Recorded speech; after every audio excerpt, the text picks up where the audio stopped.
I'll call the July 9th, 2024 meeting of Christopher Town Council to order. Before we get into the agenda, I want to welcome Devin Shields from engineering, who is pinch hitting again for Tracy this week. She's out on, still have some medical leave. So, Devin, thank you. Appreciate it. This morning, the agenda, we'll take a moment of reflection to think about loved ones and friends and people that you know that are in need. So let's take a moment or two for reflections.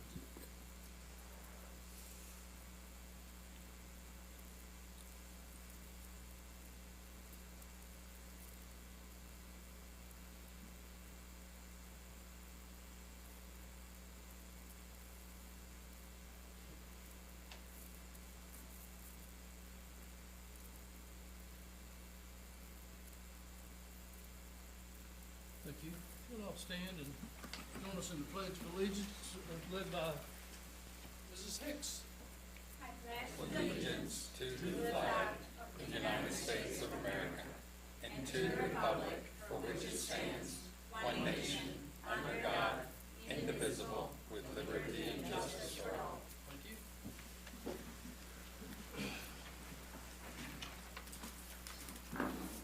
Are there any adjustments to the agenda?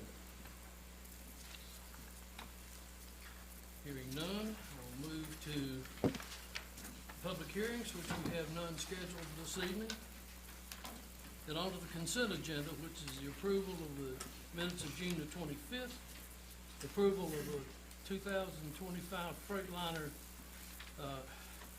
M2 106 plus cab and chassis solid waste truck outfitted with Heel 20 cubic yard rear loader for $254,000. Approval of two purchase orders for new 2025 single axle Freightliner cab and chassis outfitted with new snowplow and salt application equipment. Both purchase orders total $266,912. Approval of the purchase orders of new 2025 tandem axle Freightliner cab chassis outfitted with the new snowplow and salt application equipment. Both purchase orders total $293,077. Award construction to Superior Paving Corporation in the amount of $791,237 for the construction of the primary extension paving Peppers Ferry Road. And award construction contract to Pleasance Construction Company Incorporated in the amount of $1,564,963 for the construction of the Arrowhead Sanitary Sewer Rehab Project. So move. I second. I would like to make a change on that, and I should have made the change at first. I would love to see if you guys can change the motion to just have the consent agenda items approved from B to F, and then separate letter A, since I was not here for those, for that meeting.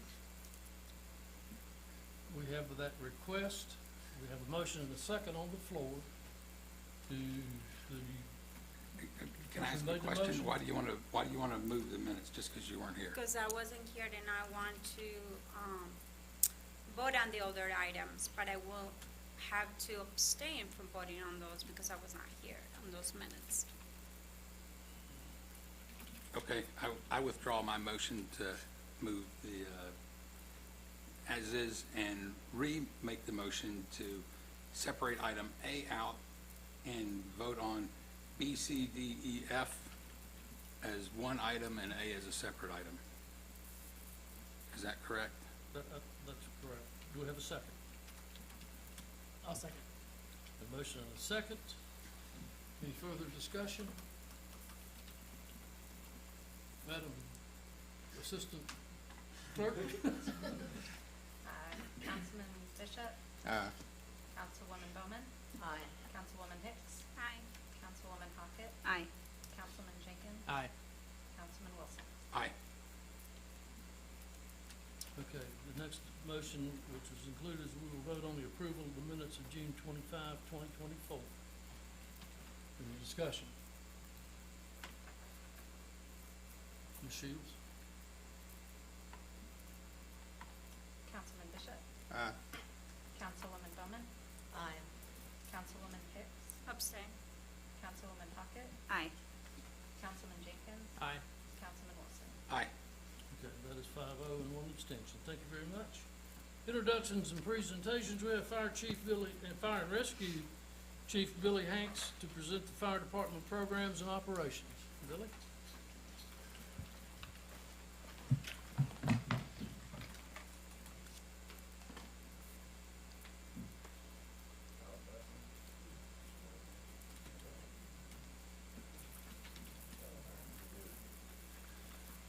Good evening, Mayor, members of council. It's a pleasure to get to come speak to you and this afternoon give you a little bit of update about where the fire department's at, where we're going, what we've done the past year, and things we've got to look forward to in the upcoming years. Of course, who we are, the fire department was established in 1911.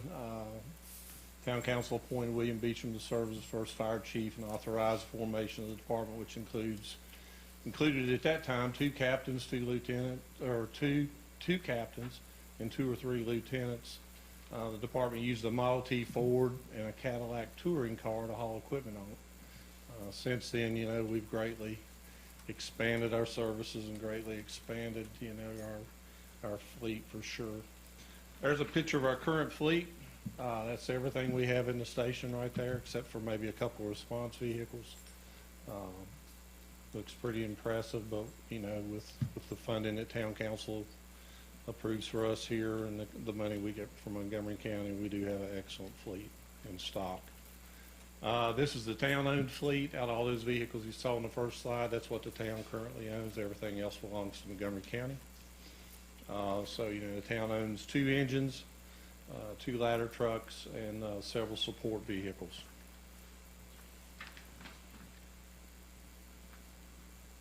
Let's see, went backwards, didn't I? Yeah. Where we're at today, we're staffed with myself, full-time chief of fire and rescue. We have a fire marshal for the town and emergency services coordinator for the town. We have a deputy fire marshal that's paid, and we got a firefighter engineer that's paid. And then we've got 38 volunteers right now still on staff. That doesn't include the one funded position that you guys funded in the budget for this upcoming year, which is advertised right now. We'll be reviewing applications in the next couple of weeks and interviewing and so forth to fill that position. Volunteers and paid staff continuously work to provide fire safety talks to the community. We do a lot of fire station tours. We have a lot of people coming in and out of the station every day. And then we talk to special interest groups also. Our ISO rating, insurance office rating right now is a class 4 within 5-mile radius of the current fire station, and anything outside the 5-mile radius of the fire station is a class 10. We're due another ISO inspection soon. We're prepping for that right now. I still can't see it getting any better than a 4 in the town without having some more paid staff, to be able to get some of the detailed things done that ISO requires. And until we build another station that'll help us cover the 5-mile rule within town, we're not going to be any better than a 10 for those folks outside the 5-mile radius of the fire department.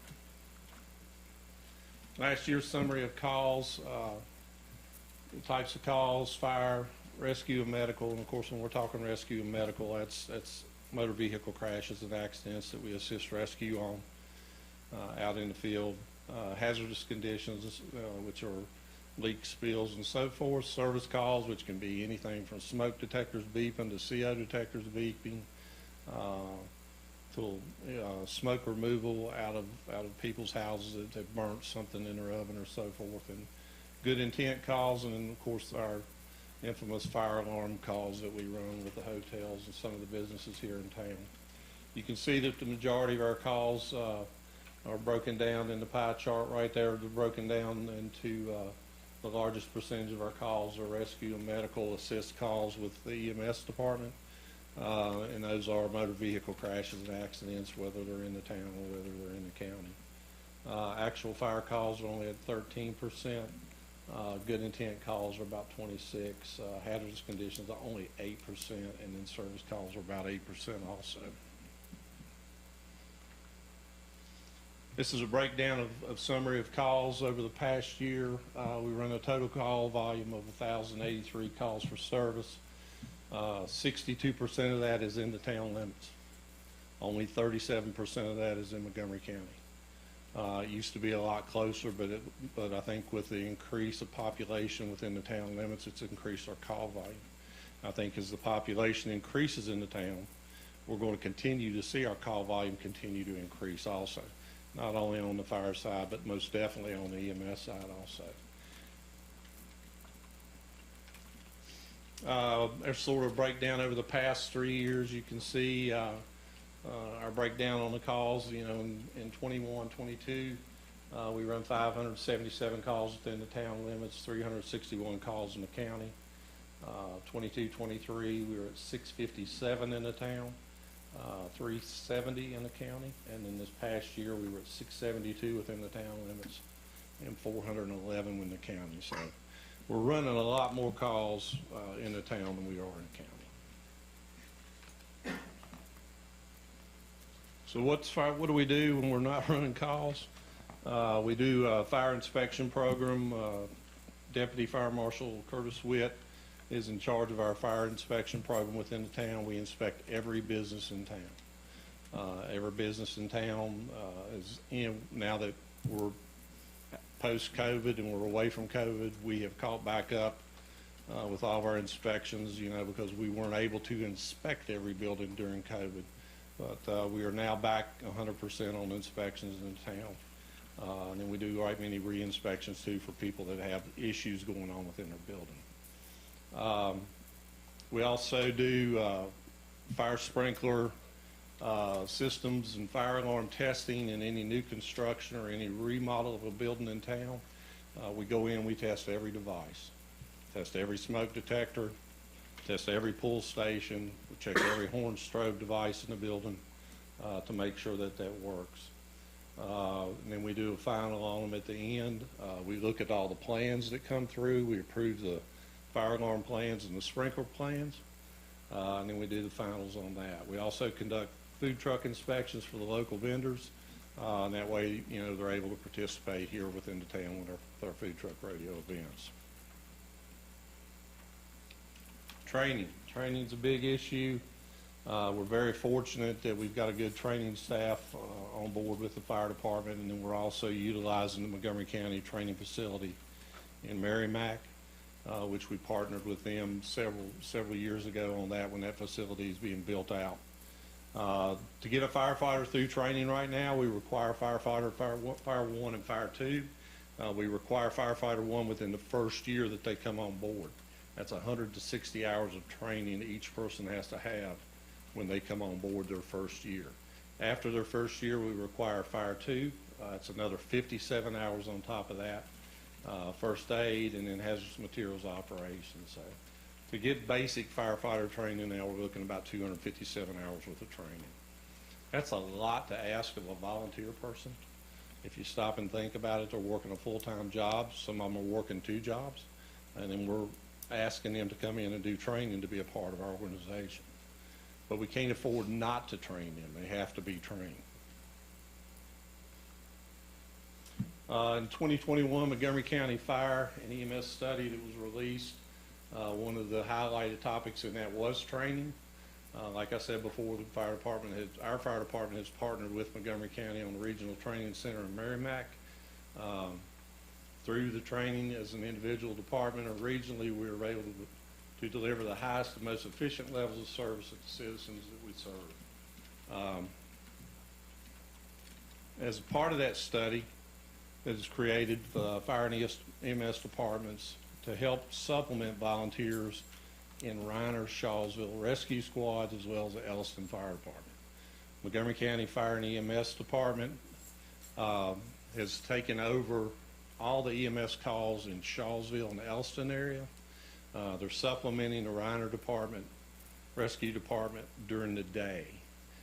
They're getting ready. They're hiring, right now they're in the process of hiring 12 full-time firefighters to supplement the Elliston Fire Department during the day. The Elliston Fire Department's experiencing a shortage of help during the day, no different than we are here. we're just able to work our members that are on shift work and keep people available during the day. But some departments can't do that. Some departments don't have the selection we do. Through that study recommended that the county hire a director of training for the whole county. I'm relatively certain that Montgomery County Fire and EMS has interviewed for that position already. I think that position has either been offered or going to be offered within the next week or so. So they'll have a director of training to oversee training for the whole county. If we need them to come teach a class in Christiansburg, they'll come teach a class in Christiansburg. We can go to the training ground, they'll teach us at the training ground. The Virginia Department of Fire Programs was mandated by the state government to come up with an electric vehicle lithium battery training class. That training class went into effect July 1. It's an online class. Every active firefighter in the state of Virginia has to go online and take this class.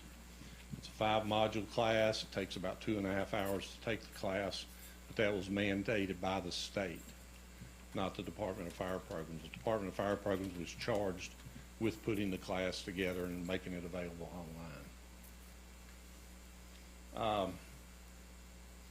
Electric vehicles and lithium batteries. What can you say about electric vehicles and lithium batteries? They burn, and they burn hot. If electric car catches on fire, we've tried for 2 years. I think the whole country's tried for 2 years to decide how we're going to put them out, because you can't put them out. They just burn. What we found out through a class in June that we attended in June is all the insurance companies saying don't put them out. Once you have a fire in an electric vehicle, it's done. It's going to be totaled anyway. They said let them put it out.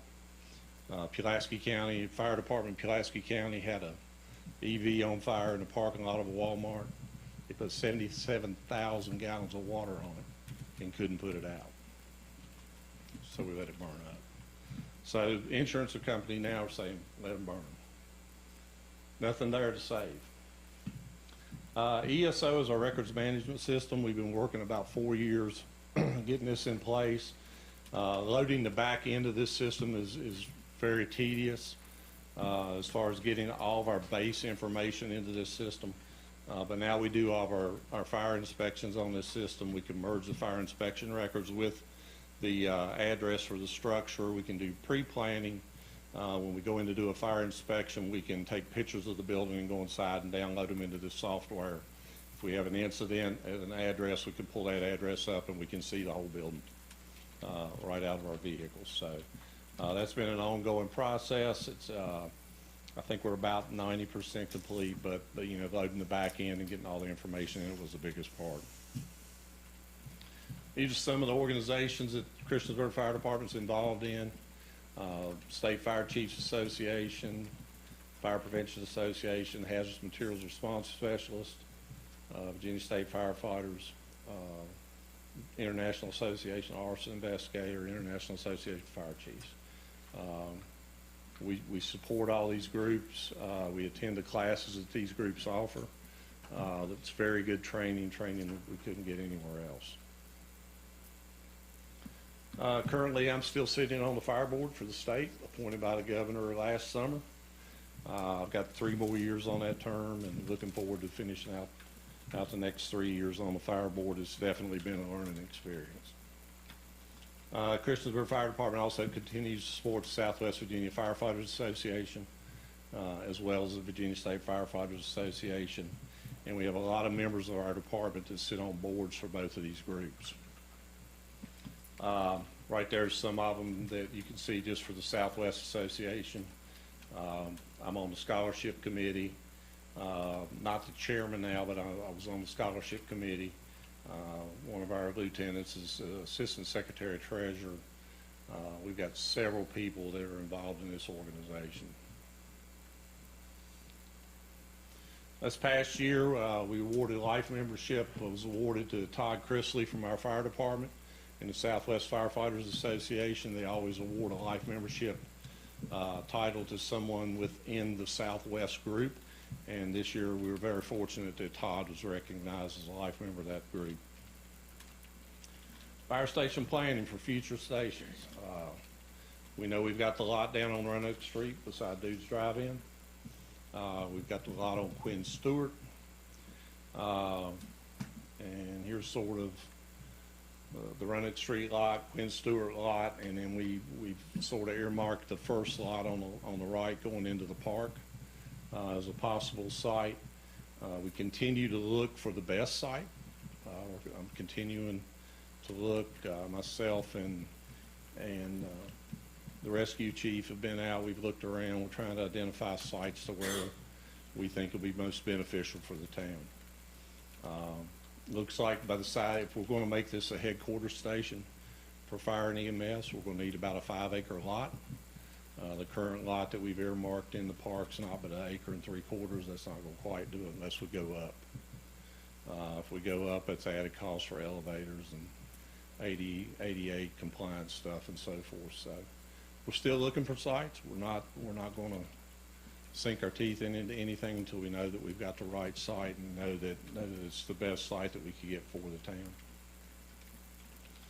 town. We partner with the Christiansburg Park and Recreation Department, Christiansburg Police Department, the State Police to do vehicle VIN etching, which deters vehicle theft. And we host this twice a year. We host it once in the spring and once in the fall. The State Police comes in and they're assisted by the Christiansburg Police Department in Parks and Rec, and they etch the VIN number of your vehicle on every piece of glass in that vehicle. So if that vehicle's ever stolen, you can track it back to where that glass came from. But it's just real small, etched in the windows. Takes them about 15, 20 minutes to do it, and that program's been very successful. We're still partnering with Carillion Clinic to do monthly car seat installations at the fire station. Carillion comes in, they set up, and they install car seats in the fire department once a month. It's usually the last Thursday of every month. We also allow Carillion to come in and teach car seat installation to local law enforcement agencies or their own people to be able to do this. And we've partnered up with them. This has been very successful also. Some of our other activities we participate in, or anything that's going on in town. Wilderness Trail Days, Fall Festival, Fire Prevention Parade, Christmas Parade, Touch Truck, the 811 race, Christiansburg Aquatic Center Summer Camp. We participate with them in that in any way they want to. And of course the big ones are the food truck rodeos and the Rock and Main Street events that we have people on staff down here during that time. So we're quite busy. For a volunteer fire department, we're very busy. Been here since 9/11 and 1911, and very proud to be here. We're very grateful for the town that we funded the cancer screening, pre-cancer screening. Town council funded that for us this year to get our members pre-screened for cancer. Can we stop cancer? No. Can we detect it early? Yes. And with this pre-cancer screening funding, this is going to help us try to maybe catch some of these before it happens. As you all know, we lost one of our firefighters in the past month due to cancer, and I've got another one right now that's been diagnosed with throat cancer again. So we're going through another one. But since 2017, I've lost 5 firefighters due to some type of cancer. Did they get it fighting fire? We don't know. Was it hereditary? We don't know. But with this funding and this pre-screening, we can catch it early and maybe give them some more time.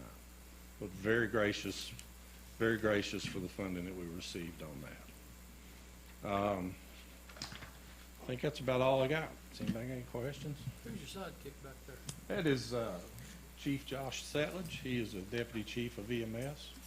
And I think we brought him in here one time, didn't we? Introduced him. Josh has been a huge asset to the department. He's got the department going in the right direction. We're happy to have him. He's great to be around. He's great to work with.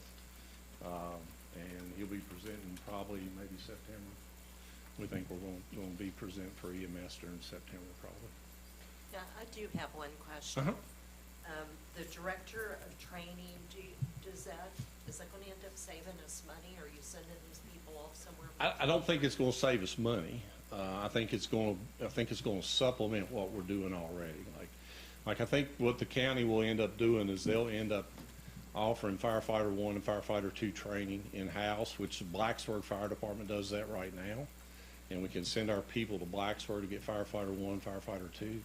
But if the county I know the county's gonna hire this director of training, for fire and EMS. It'll definitely supplement the current training that we're getting. There's some training we can't get here locally, and there's some training, like all our fire marshal training that we've gotta have, fire inspection training we've gotta have, that can't be offered locally, or it's not offered locally. We've gotta travel for it just about all the time, but. Yeah, I remembered that conversation that we Yeah. had earlier. That's why I was wondering if this, cutting out the travel would. It's not gonna cut out a lot of travel. I mean, right now, we're still sending our firefighters for firefighter 1 and 2 to Blacksburg. They've been doing that training over there for about 2 years. Thank And you. we're sending them there. It's just the advanced training that we've gotta go away from. I thank you for your presentation. Thank you. I do have a couple of questions. Okay? For the electrical cars, you were talking about just let them burn. Mm-hmm. What happens when they actually cause damage to the roads and things like that? Does the car insurance actually cover any of those charges? I would say that the locality could subrogate charges against that person's insurance to be able to, to fix the road. I know the state does. If a vehicle tears down a guardrail on the interstate, that insurance company gets charged to put that guardrail back up. So I think that's already there. And I have another question for you. You brought up and going back to electrical cars and stuff, how much time approximately, since you took the class, it will take for an electrical car to really burn and be able to help and facilitate the exit of someone that's inside the vehicle to save their lives? Well, it depends on, let me see if I'm following you correctly. If the electric vehicle's in a crash, if it doesn't catch on fire, we can extricate them the same way as we normally would. If it catches on fire, then it's going to make it a little bit more difficult, because electric cars are beasts in themselves, because if the wiring gets compromised due to the crash, then the whole car could be charged, and we've got to get that disconnected. Well, it's hard to get it disconnected, and then it takes a while for it to de-energize to be able to do that. So we've been fortunate so far. We haven't had but maybe 2 crashes that I know of in the past year that involved EVs, and they haven't been on fire, and people were able to open the door and get out of them. So, keep your fingers crossed. All right, and I have another question. I saw your chart in there where it said about the false alarms and false calls. That was 17% of your phone call value. Is there any way to try to avoid some of those, and is there any equipment or any precaution items that you guys could do and we could facilitate you guys with to be able to avoid some of those? False alarms are totally the responsibility of the property owner.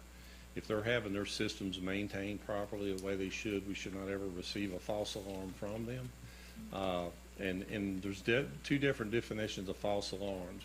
Like you can, let's take a hotel for example. If you get a fire alarm at a hotel and you go to the hotel, and it's an efficiency room in a hotel, and someone is cooking there, and they burn something on the stove and the smoke detector goes off, that's a false call for us, but it's not a call where the system malfunctioned. The system did what it was supposed to do. So you got to separate what is truly a false call, or a call that's repetitive to where they've got a system problem, that's something wrong with their fire alarm system that's causing us to come all the time, and not something that actually happened to set that detector off to make that alarm go off. I know So- in the city, there is, like when I lived back then, and I know this because my son, actually it was my brother, he tripped the fire tank or whatever because he thought it was a light switch. But anyhow, the companies typically got charged. Do we do any of those here? We've got in our code right now, after the fifth false alarm, they can be charged per alarm after the fifth one. That is a system-related false alarm. If it's a system-related If false it's alarm, cooking not in a room, they're gonna get charged. smoke in a room, they're not gonna get charged for that, because the detector's doing what it's supposed to be doing. But say like, for example, if we had a bad battery in a fire alarm panel that was causing the issue, and we've been down there 5 times, and, you gotta get this fixed, and on the 6th time, they're gonna get a bill for it. Usually after the 2nd time, they're getting the thing fixed, because they don't want us down there, and we don't wanna be down there, so. So. And then our inspection program helps with that too, because when we go in to inspect a building, we check their fire alarm records to where they've gotta have it tested annually. It's gotta be done every year. If they haven't had their system tested in a year, then we write them a violation on it, and then they have to get the system tested, and then it's back in shape. So our fire inspection program is working. We don't have many false alarms because of the program we have in place. But there again, then you have, just sometimes stuff just goes bad and it goes off. And I do have one more question. You mentioned that Christiansburg has 672 calls, 411 for the county. Obviously, we are part of the county too. That's over 1,000 phone calls along that you guys took. I know that the county does help some with vehicles and things like that. Are they, and I think you had mentioned, or somebody had mentioned, that there was more help coming from the county this year. Can you tell me a little bit more? We got an increase in funding from the county this year. We got a $30,000 increase for both fire and EMS this year in our funding that they normally give us. Is that it? That was big, yeah, but that was big. I mean, for us, that was big, because I've asked for increase in funding for the past 5 years and haven't got it. So to get 30,000 increase in funding, I thought that was pretty big for that. Well, we hope And that's operational stuff. That's strictly taking care of our equipment, getting our equipment service and stuff like that. And we needed that increase because the cost of getting stuff repaired now has skyrocketed through the roof so much. I mean, just since we bought the 2 fire trucks 2 years ago, we paid $1,049,000 each for those trucks. So those trucks now are almost $1.8 million each, and that's just been 2 years. That ain't even been 2 years ago. It's been 2 years ago. Almost. Almost 2 years ago. Those trucks are due to be delivered between May and September of 2026. But ladder trucks, like our ladder truck we got 7 years ago was $1.3 million. It's $3.8 million now for a ladder truck. The same ladder truck, just since 17. So, Great Right. presentation, and thank you for the answers. thank you. Any other comments or questions? Really, thank you. All right, thank y'all for having us. Next is the citizens' comment portion of the meeting. If you would like to comment, please come to the microphone, your name and address. 3 minutes, and address your comments to the chair. Chris Walsh, 1370 Ruby Street. It's finally on the agenda, the whole thing with the fly guy. And the town, tried to cover who the original complainant was, but it was in fact the mayor. On a weekend, over a 4-foot wavy guy. It happened to be at Angle Florist, which they've had issues with the town for years. And it seems like it's, almost an abuse of power going after the competition for where your wife is a manager at the other flower shop in town, because there's only 2. And on that particular weekend, he would have driven past at least 2 other wavy guys that were 15 foot tall. Didn't notice them. He's been at the farmer's market several times because they've had one for years, never said a word. But it's not until it's at Angle Florist, who Councilwoman Hicks and her husband owns, that it's suddenly a problem for the mayor. And of course, I'm very much looking forward to Mr. Wilson schooling us on the Whistleblower Protection Act of 1989, federal law to protect federal employees. But I see now why he may have thought to reference that, since In fact, it was a government person who filed the complaint. I received it from a citizen, it was not I'm from sure. a business. I'm sure that's why you were going to go take a picture of it for him, Mayor, because that was in the After I email got the too. complaint, I did.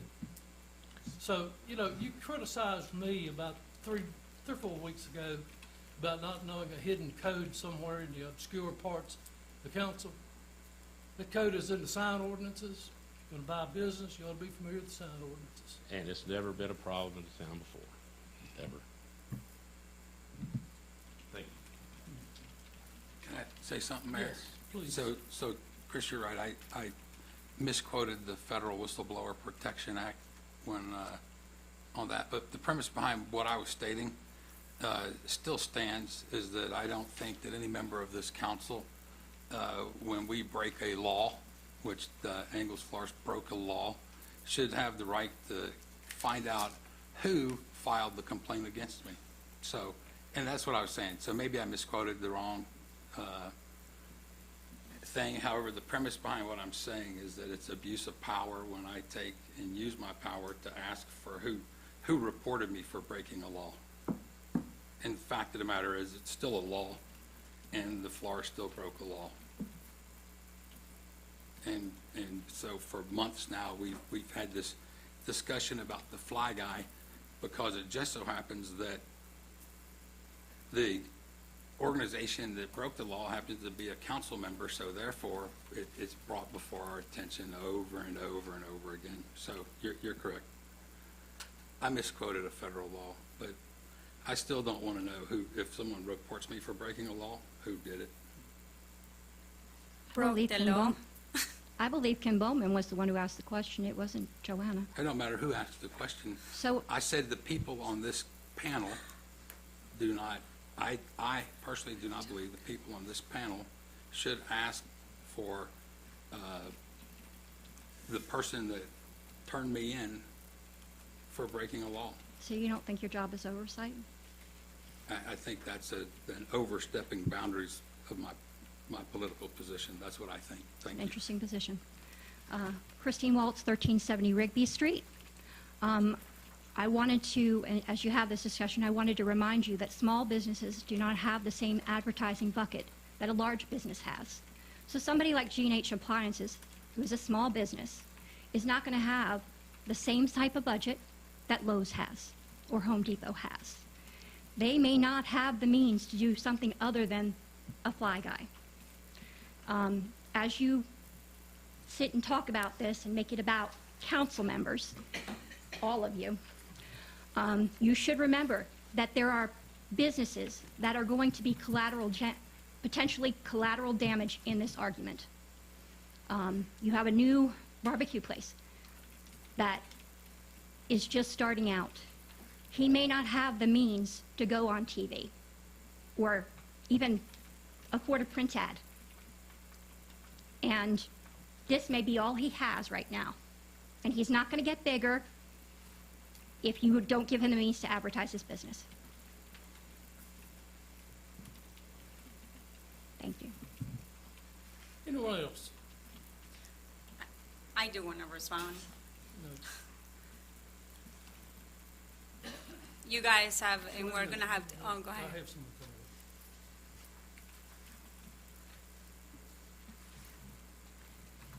Joanne Price. Good evening, council members and mayor. But I'm here on a little different topic, and that is the removal of council approval for lot line adjustments. And I'm here, I've already spoken on this before, but I'm here to speak on behalf of two people, my husband, number one, and Mr. Roger Woody. Both are developers in this town, and both of them have contributed greatly to the town of Christiansburg and have worked very well with the town of Christiansburg and want to continue to do so. My husband in particular has donated miles of land for the Huckleberry Trail that everybody enjoys in Montgomery County as well as the towns. But they do have a serious concern about council. And I'm going to read to you Mr. Woody's email. He says, "Dear Town Council, as a member of the community, I would like to express my concern on allowing one person to make the decision on property lines. As a council, I feel that it is your right to make this decision instead of allocating it to one person. You are the ones elected by the community to decide these matters. Do not allow this right to be taken from you. Both of these gentlemen want to continue to work with the town of Christiansburg, want to continue to donate and communicate to the communities. However, they are requesting that this matter be retained by the council. They feel that they can work extremely well with you.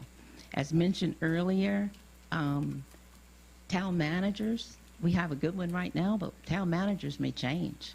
And so that relationship may not always be there. Thank you.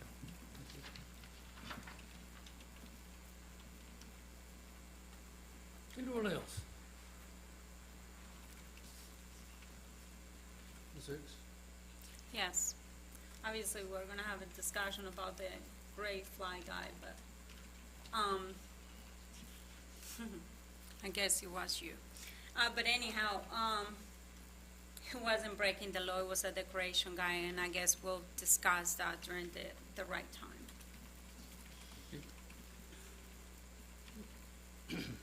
Committee reports.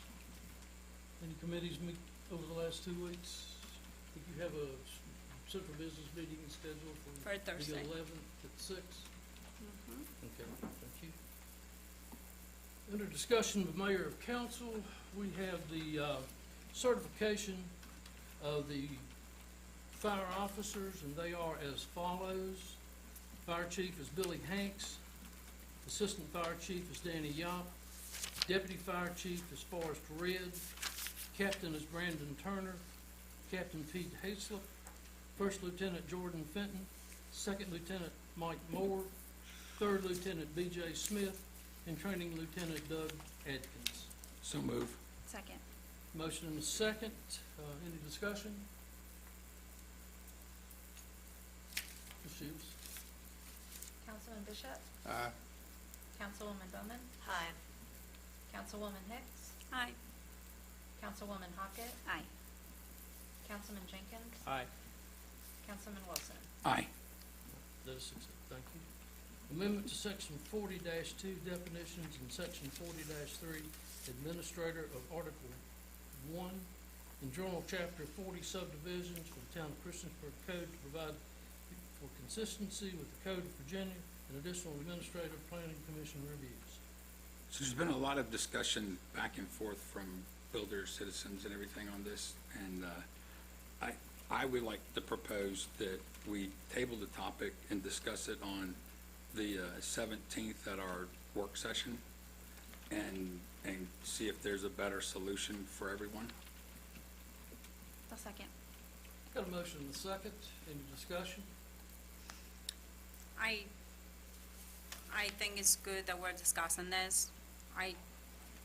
If we were to vote today, I will definitely vote no on this, because just like what Mrs. Joanne Balding and several other comments that we have received in emails and things like that, and discussions that I have had with other builders, this is not in the best interest of the people in the town. This is our job and decisions to make, and it shouldn't be, it just doesn't feel like, what was the point of us being here if we are just rubber stampers? So that's all.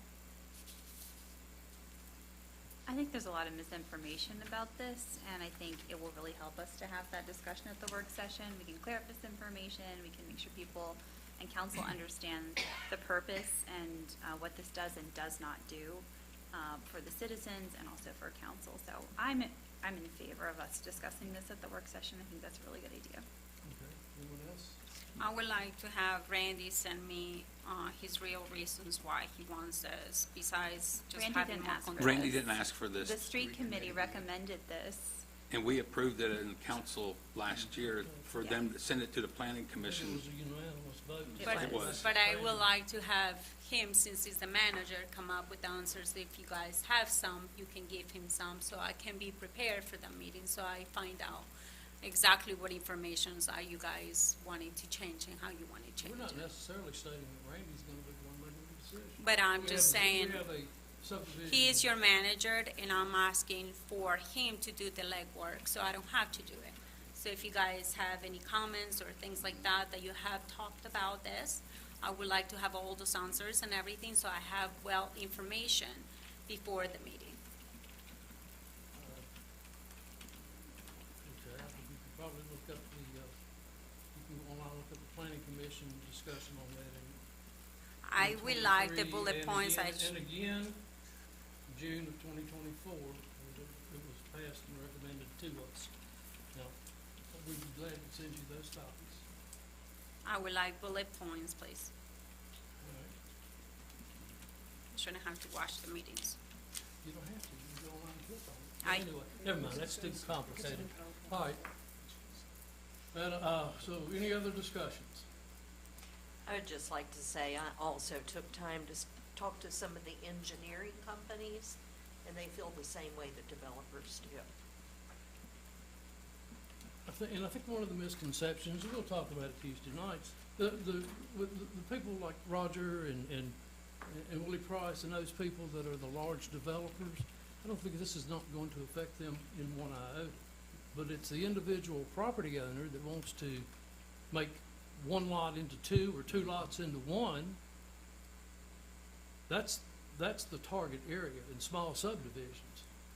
So I The think work there's a of the lot of- major builders and engineers, it's, There's a lot of misunderstanding of what Right. we're Yes. doing, which is why I feel it's Okay. important for us to have that discussion where we can talk about it and not take up council time to, you know, I hate kicking it down the road more, but so we'll, with the work session on the 17th, that was what my is one motion of the was. things we'll be looking at, right? All right, thank you.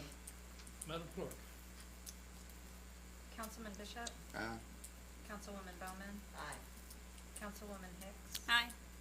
Councilwoman Hockett? Aye. Councilman Jenkins? Aye. And Councilman Wilson? Aye. Another 6-0.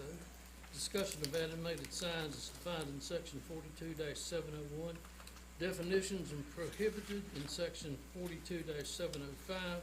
Prohibited signs B1 of Article 24, signs of Chapter 42 zoning of the Christiansburg Town Code. Motion that we not change. Second. The motion and the second that we do not change the zoning as it is written in the books. Any discussions? Yeah, I'd like to have a discussion about that.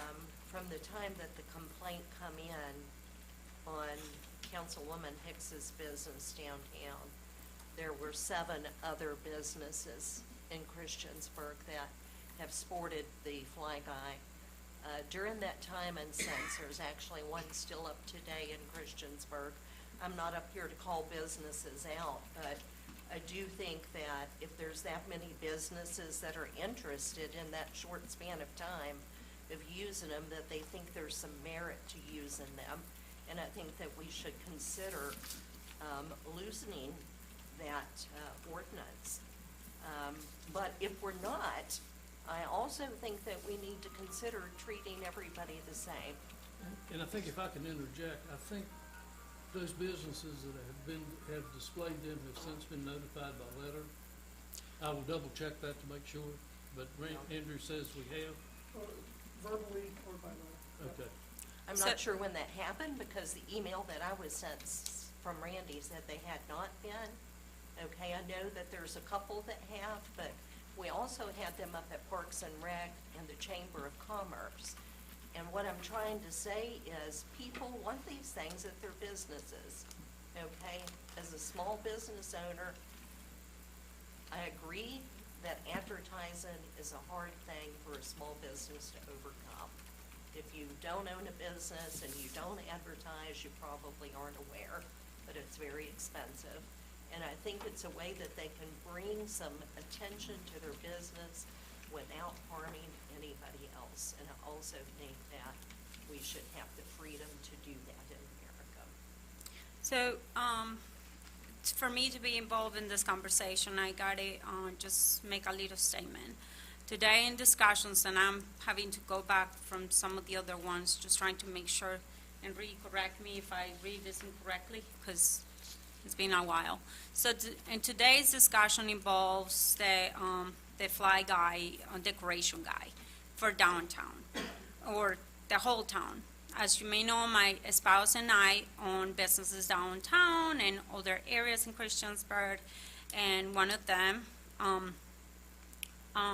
I'm a member of a group of 3 or more individuals who may be affected by this. Therefore, in this situation, the exception to the Virginia State and Local Government Conflict of Interest Act, Virginia Code Section 2.23112, B1 applies. In compliance with that section, I hereby declare that I'm able to participate in this discussion and voting on this topic fairly, objectively, and in the public interest. Okay? Good. Right. What? I'm referring to Casey. Yeah, that sounds right, yeah. Casey's the expert on it. Yeah. So anyhow, so with this guy, I just think is the biggest joke, and we have laughed out of this because our guy is 4 feet high, and he was to get rid of the birds in front of our porch sting area, which he had holes before. So we have been patching up and fixing the business, and he just came out of a scarecrow guy, which it was to get rid of birds. That's why I was there like 1 or 2 days. That was it. And it didn't have nothing to do with a sign ordinance. It didn't have nothing to do with anything like that. And I had no clue that even the town had a sign definition thing for this, which he actually doesn't even specify what even the guy in there, because this is kind of a hypocrisy too, because the town has them themselves, and obviously they have a lot of other inflatable things that they do things with during the holiday seasons, during other times in the year. I mean, like Mrs. King was saying, they are on the Chamber of Commerce. There are many businesses in the town of Christiansburg. And the other ones, some of them, maybe they are considered signs, which they all need it, especially during these times. And some of them do have words on them and stuff like that. Our guy was just a simple guy that was decorated by my mom, and we just thought it was the funniest thing. My kids enjoy dancing with the thing and stuff. So I don't know, when we got this crazy thing, and I guess it came from Michael Barber, great, but this doesn't have to be so hard in the town of Christiansburg to be able to do businesses. I mean, it's been about the stupid parking sign. You cannot put that parking sign in there. And we own the place where it was. You cannot put... You don't own the parking places, is that correct? Not the parking place, Or the but over sidewalk. there where our sidewalk is. Okay. We own a lot of space in front of our business, which allows us to do a lot of things with our business. And a lot more is to come. So I just think that this whole thing is just...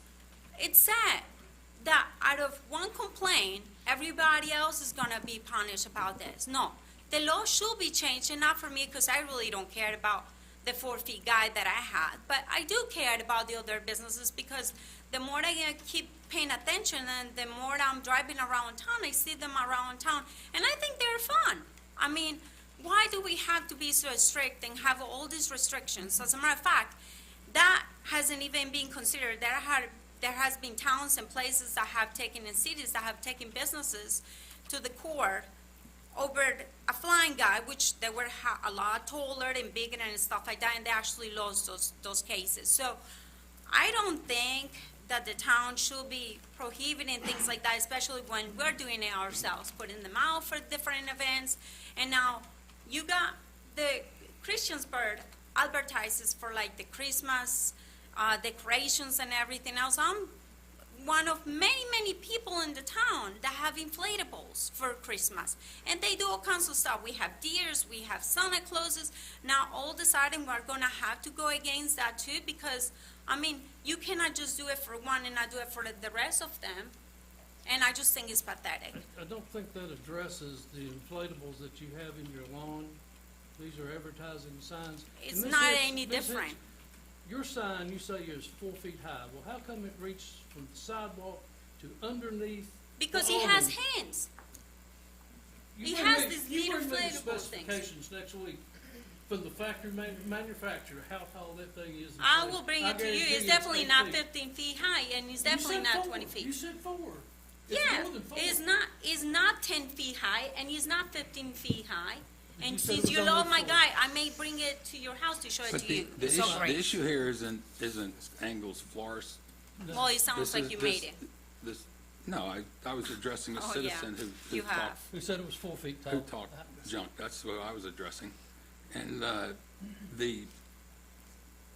the topic of discussion is about all businesses, not just one. And this is back to being about one. So I think we need to address this as, It You know. should have never been made about one. it should not have That's the been, whole but point. only one person in the 2.5 years I've been on council has ever brought this up as an issue, so. Yeah. No The other mayor business- did. No Not other me, business. the mayor No other did. business has said that there was Complaint anything from wrong citizens. with the Yeah, ordinance until right. then. So- Donna, you can yell right now all you want. The fact Yeah, of the matter you love is, me. you got caught. I got Ms. called. Shields, will you please poll council? Can I just, one other point? Yes, Casey. One other just point of clarification, just to clear the record. As I understand it, the inflatable that is near the Chamber of Commerce is actually their next door neighbor who owns that inflatable. It's not the Chamber of Commerce, just to clear that record there as well. That's all. It's Right. Gigi's Cupcakes, not the Chambers. But still, they should have it. Mayor, if I may. Yes. Our interpretation and application of this code is consistent with VDOT's application, is that right? That is what I guess, I had asked the local resident engineer, David Clark, his opinion of that. And in the VDOT regulations, just keep in mind, they only apply to limited access, so that would be the interstate and the bypass. His, I guess, off-the-cuff opinion was that it would apply and that they would regulate it, although David said he wasn't actually the regulator, that it's regulated from the Salem district. He did tell me he was going to check with the Salem district and get me an answer. I haven't heard back from him. We'll check back with them though. Okay. Has there been feedback from any of the business owners that we've reached out to who have used these? Have they made any comments or statements, or have we received any emails from them? No, I guess we've spoken to several. You know, I think some of them are probably disappointed that they can't use them. You know, I think some probably didn't really say a whole lot one way or the other, but like I say, I think some did, express being disappointed. Okay. Do you feel like having these is a safety issue in any way? Just distraction, something that interferes with traffic, any kind of safety issue? I do think that's why that it's written the way it is that I think it can be viewed as a distraction because it's a movable object. Just an inflatable object, I think, wouldn't be considered a movable object. In this case, animated sign is what is considered in the code. But it involves motion is, I think, what separates it from a normal inflatable. Yeah, I mean, for me, that's to change the code. To me, safety's kind of the barrier. I don't really feel like overly invested in these one way or another. Safety's kind of been the only issue, and consistency with other interpretations of this code. And it seems like we're consistent, and it seems like there might be safety issues, and it seems like there's not a lot of pushback from businesses saying that this is going to harm their business. Is that right to say? Wouldn't say a lot. Have you had any accidents or wrecks or anything from any other inflatable in the town of Christiansburg that is a fly guy? No. Okay. I'd like to jump in and give my 2 cents worth. I've been in Christiansburg for many years, and I've seen these signs. And, you know, I didn't know it was against our policy to fly these signs. I'd much rather see these fly guys, as we call them, than have a lot of other stuff flying in town. I think as long as it's on private property, I personally don't have a problem with it. I mean, if we can control the number of fly guys that's put out. I would hate to see 10 fly guys in one location. So I think if we restrict it to how many can be put out, it would be work in everyone's favor. And who's going to police that? We got town code officers, don't we? Okay. Okay, any other comments or questions? Ms. Shields? I really like what Mr. Bishop had Ms. said. Shields, thank you. Councilman Bishop? This is to leave it as it is, which is they are illegal. No. Councilwoman Bowman, No. Councilwoman Hicks, And that's just to make sure that, they don't want, he said to not change the code, right? That's correct. The motion is to not change. The no vote means. I want to you're gonna- change, so, yes, basically, yes. is that right? So if I want to change, it will be yes. No. No, okay, no, sorry. Okay? Councilwoman Hockett, Aye. Councilman Jenkins, Aye. Councilman Wilson, Aye. It's 3-3, and I will vote to break the tie in favor of leaving as it is. Discussion of July 17th, 2024 work session topics. I believe we do have the, now, let me back this thing up a minute. We're going to leave it as it is, but I am going to personally look at our zoning people and even our police departments. When they see these things, to notify immediately the people that have them out.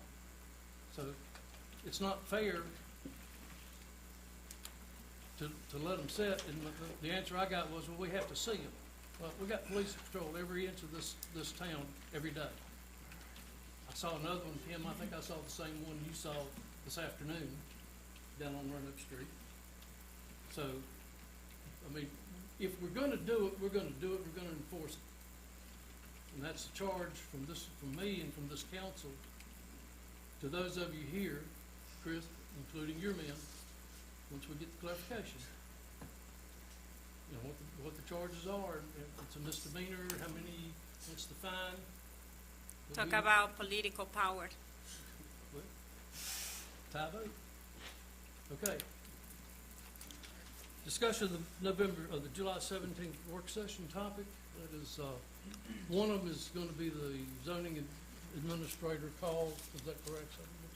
Anything else? Oh, jeez. That might take up all of our time. But I would be interested at some point adding to our work sessions a topic of tourism and also a topic of Main Street revitalization. And I don't think we can talk about all three of those. I'm not even sure we can talk about two of those with our work session times. So I'm putting them on the list for possibly future work sessions.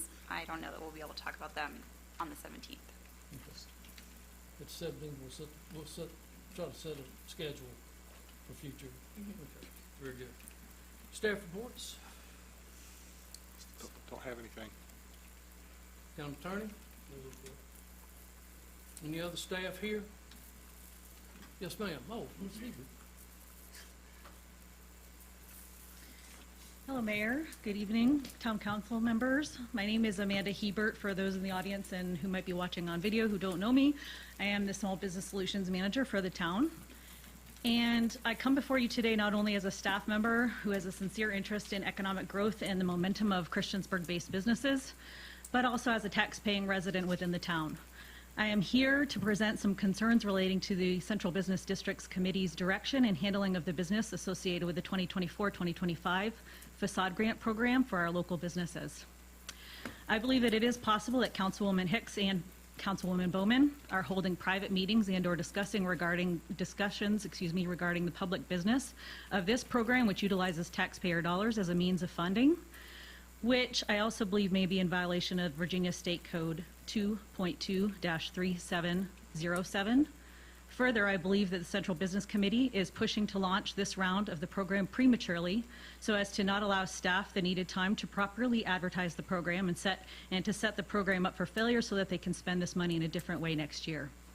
The committee appears to have a blatant disregard to the proper ways that a public body should conduct business according to the Virginia State Code, and that they are unnecessarily using taxpayer dollars in a way of wasting resources such as staff time, efforts, and money associated with running the facade grant program for this round. Further, you should be made aware that there have been unprofessional communications from these committee members towards town staff. At Central Business District meeting on February 28th, I was asked to present updates to the facade grant program that I felt would make the program more of a success and to present a timeline associated with the next round in the event that they decide to move forward with it. The presentation was completed, and then a discussion was tabled to a future meeting to allow the committee members time to view the documents as provided. When Central Business met in April on the 10th, they requested a list of the downtown vacancies. This was provided, and we were told that the committee wanted time to review these documents before discussing. And as for the facade grant program, I was told that the committee was interested in shifting from the facade grant program to some other ways to make the town more appealing to businesses. The committee voiced concern over the program only being used by one business, or that multiple grants were awarded to the same business in a short period of time. Subsequently, the committee made it seem as though they were not going to move forward with the next round of the program. When Central Business met June 6th, the committee asked me for an update on the current facade grant round, potential expenditures, which was provided. The committee asked me to send a copy of the contract. Otherwise, when discussing the potential next round of facade grants, the committee acted as though they never received the information that was presented and provided in February, and mentioned that they had not had the proper opportunity to review the potential revisions. Again, during this meeting, there was a discussion about taking a break from the program for a year or two and spending the money in a different way to rehabilitate the town to make it more attractive to businesses. I give you this background so that you can hear what the public and the staff heard. Mr. Walsh, you will leave. You cut off or leave. I did something by accident, Mayor. Very good. Just calm down a little bit. Calm, except when I'm around you. As I was saying, I give you this background so that you can hear what the public and the staff heard associated with the planning process of the facade grant program, leading up to an email that I received on June 10th notifying me that the proposed timeline was good and that they wanted to move forward with the facade grant program on the proposed timeline with 5 additional changes that was discussed and presented, or 5 additional changes, other than what was discussed and presented back in February. The next day, I made the edits and provided the facade grant program documents back to the committee for review and approval. Additionally, I requested a review deadline of Monday, June 17th, for the committee to confirm that I captured their requested changes before that meeting, that I scheduled with our public relations team to work on the needed program advertising. On June 18th, I was informed by the committee that they needed more time for their review. On June 27th, a full 10 days later, from the requested deadline that I had originally set, I followed up with a request, having not heard from the committee yet on their review. And since the committee was taking so long to provide the feedback, I ended up having to reschedule several different meetings with our public relations team, pending finalization of the program details. Therefore, I notified the committee that the original proposed timeline would not work based on these delays, as well as requested a new request for advertising review and approval by the committee. Subsequently, I proposed a new timeline. This newly proposed timeline still fit neatly into the committee's request of having the grant awards spent before June 30th of 2025, but allowed staff the time to collaborate on the needed advertising and still have time to have the committee review based on their request. Later that day, I received a call from Councilwoman Bowman, who had several more questions about the program and stated that she did not want to rush the program out if it was not ready. She explained to me about Johanna's interest of not having the facade grant award go to fund facade upgrades to any part of a building that has a residential. I expressed that I did not feel that this change would be in the best interest of businesses, economic impact, or the town. It would likely cause half-completed building facades around town. Further, when people visit businesses, they look at the whole building that the business is in, and in many cases are unaware whether or not the building houses residential units. Councilwoman Bowman told me that she agreed with me, but that it would be up to me to convince Johanna otherwise. She also emphasized that it's more important to get these things right, and I agree. She later forwarded me a list of additional questions and edits to be made that included 8 more items. Bear with me, I'm almost done, I promise. That's all right. On July 2nd, I proposed that we schedule a central business meeting to discuss the facade grant program further, since we did not appear to have a consensus between the committee members. The date that I presented was fairly immediately confirmed by both committee members. However, later that day, I received a lengthy email from Councilwoman Hicks, where she made the following unprofessional remarks. It has been X days, fill in with the days, the number of days since I sent them. Please have my questions answered before the next meeting, end quote. And no, I received her request to change on the June 27th, which was a Thursday. I was out of the office that Friday and out of the office again on Monday, so therefore July 2nd was my next working day. Next one, second, she said, quote, "We are going to try out our way this year, and we are on board with this, Kim and I. 10-year limit applies and no residential to be included," end quote. Number 3, quote, "We will take your input, but we are done. You made a big deal about having final answer on this. We did what was requested," end quote. Number 4, quote, "Amanda, we need this done by today, me and Kim," end quote. Number 5, quote, "We are not making any more revisions this year. We want exactly what we asked for, please, and it is not going to council because we already agree on this, Kim and I," end quote. Number 6, quote, "Why are we taking so long on this?" end quote. Number 7, "We are meeting about central business next week, and this should be done before then," end quote. That evening, Andrew responded via email to Councilwoman Hicks suggesting that staff had a reluctance to finalize the documents without making sure that both committee members agreed on the items that were adjusted.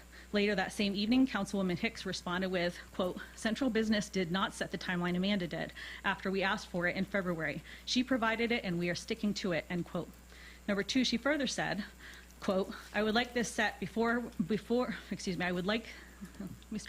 Quote, "I would like this set to go before our July meeting so that we can stick to the timeline that staff presented to us, council members, which has us advertising in July and collecting applications in August," end quote. Exactly 2 minutes later, Councilwoman Bowman sent an email that said, quote, "I agree, it's time to move forward. We can reevaluate next year," end quote. On July 4th, an email was sent by Councilwoman Bowman that said, quote, "We see no need to put this back on the agenda in light of the timeline. Everything has been decided and the paperwork needs to be finalized as quickly as possible," end quote. Exactly 2 minutes later again, Councilwoman Hicks said, quote, "I concur 100%, thumbs up emoji. Move on, let's work on next items for central business agenda," end quote. That's 2 different emails sent in, one after 8 p.m. and the other sent in on Independence Day holiday, where council members send a message and the other sends a message in agreement within exactly 2 minutes. All decisions, all changes, and nearly all discussion about the program were made outside of the public and private between these 2 committee members. After their collusion together on the subject, they blocked town staff from being a part of any further discussion. Note this is despite requests to meet to further discuss. Aside from disregard to follow proper protocols and professionalism and communication, the other issue is that the timeline that they would like to stick to is unrealistic based on the delays in their commitment to run the program, delays in document review process, and their new request to review advertisements, which was not factored into the timeline that I provided back in February. Therefore, I would like to ask council to take the time to look into these matters as outlined and put a stop to the Central Business District Committee's planned operations associated with the next round of business facade grants, which are not in the best interest of the business or economic improvements for Christiansburg, nor does it fit into the intent of the program, which was originally designed to encourage investment in our historic central business areas, improve the streetscape, strengthen partnerships with the downtown and Cambria stakeholders, as well as encourage revitalization of older commercial buildings. Pushing the program out under the originally proposed timeline doesn't allow sufficient public notification of the program, which I feel, along with the program modifications, is designed to hinder participation. Thank you. I am going to reply to this, all of this, but what is sabotage, Amanda? And I'm so disappointed about you coming over here and pretending like you're running the meetings with Andrew Warren behind our backs. And then you come out here and pretend like it's us that are making all these great, wonderful plans. I've been in vacation and everything else, and we told you we're going to reply to you within the time frames that we have. We don't work for the town every day. We take phone calls and we do everything else that we can. We have other jobs besides this job. And it seems like every time we send you an email or whatever, you're always in vacation or doing something. So I understand we all have personal lives, but at the same time, you have to respect our times too, and you have to respect my time. And so you come out here and say all these things and everything, yet the timeline was done by you guys, and you pushed us into this timeline, and I have felt pushed. And so we have been sticking to the time frame besides one time that I was out of town for a business trip, and then all of a sudden it's like everything breaks loose. No, it's not very nice for you to come over here and say it like that because you want it your way. Do you have anything to say, Kim? Go ahead, Kim. I would have to say I'm pretty disappointed too. I've tried to support your position, and maybe I'm new and I'm green and I'm misunderstanding, but I thought that the council led the meeting, not the other way around. If I'm wrong, somebody please correct me, because I don't want to do anything wrong. But I thought we were supposed to lead and you guys were supposed to follow. And the suggestions, even there were suggestions in there about this facade grant and everything, which we put in the facade grant, which you forgot to mention in there. But anyway. Okay. Well, the facade grant has been a thorn in our side for several seasons now. So, you know, it's my feeling that we should pull the facade grant away from central business, let the town staff administer it, and it would most likely take a motion from council to do so. Well, to all their friends, I'm sure. You're requesting that motion tonight? If you can fit, if you would like to discuss it at the work session, that would be a dandy little topic. Okay. We can, I would make a motion to discuss it at the work session. I think that's a That's good fine. idea. I think it needs to be Discuss discussed, because this whole thing with the facade grant, this money is not free money. And a lot of it, this is not just giving money, taxpayers' money is given to this. And here you go again, trying to give your workers here the ability to make those decisions for all the people and everything, to give money out to businesses that, you know, before when I came in here and everything, I mean, people could apply for this and apply and apply and apply, and the chances of getting it time after time. No, it shouldn't be that a whole bunch of people, you know, I have a lot of businesses downtown and everything. I'm not going to be doing this. What happens if one day I get out of council? How will you guys look at me and getting all these grants and everything because you have all these businesses? No, that's not fair. This is to help people. And if you, I mean, there's so many things on this facade grant that it has become a joke. This is not free money. I And, second and Ms. within the Hockett's last years motion and to everything, Tim, discuss this you at have the- made, at a work session. you have made suggestions discuss there it on the that you didn't 17th? want to have this discussed. One second. 17. Discussed back again this year. And I agree with a lot of those things, because the reality is that the more years that we have done it, we kind of run out of businesses to give it out to. You know, and even last year, we gave it out to 4, well, actually, there were like 5 grants to be given out, or 4.